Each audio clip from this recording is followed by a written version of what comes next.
তিনি বললেন, জালেমরা আমার ওয়াদাপ্রাপ্ত হয় না।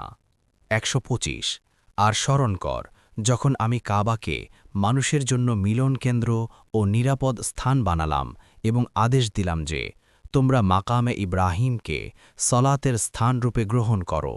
আর আমি ইব্রাহিম ও ইসমাইলকে দায়িত্ব দিয়েছিলাম যে, তোমরা আমার গৃহকে তাওয়াফকারী, ইতিকাফকারী ও রুকুকারী, সেজদাকারীদের জন্য পবিত্র করো। ১২৬ আর স্মরণ কর, যখন ইব্রাহিম বলল, হে আমার রব, আপনি একে নিরাপদ নগরী বানান এবং এর অধিবাসীদেরকে ফলমূলের রিজিক দিন, যারা আল্লাহ ও শেষ দিনের প্রতি ঈমান এনেছে। তিনি বললেন, যে কুফরি করবে তাকে আমি স্বল্প ভোগোপকরণ দিব, অতপর তাকে আগুনের আযাবে প্রবেশ করতে বাধ্য করব, আর তা কত মন্দ পরিণতি।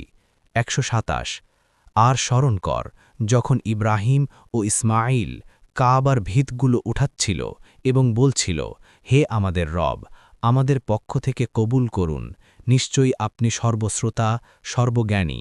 ১২৮ হে আমাদের রব, আমাদেরকে আপনার অনুগত করুন এবং আমাদের বংশধরের মধ্য থেকে আপনার অনুগত জাতি বানান, আর আমাদেরকে আমাদের ইবাদতের বিধিবিধান দেখিয়ে দিন এবং আমাদেরকে ক্ষমা করুন, নিশ্চয়ই আপনি ক্ষমাশীল, পরম দয়ালু।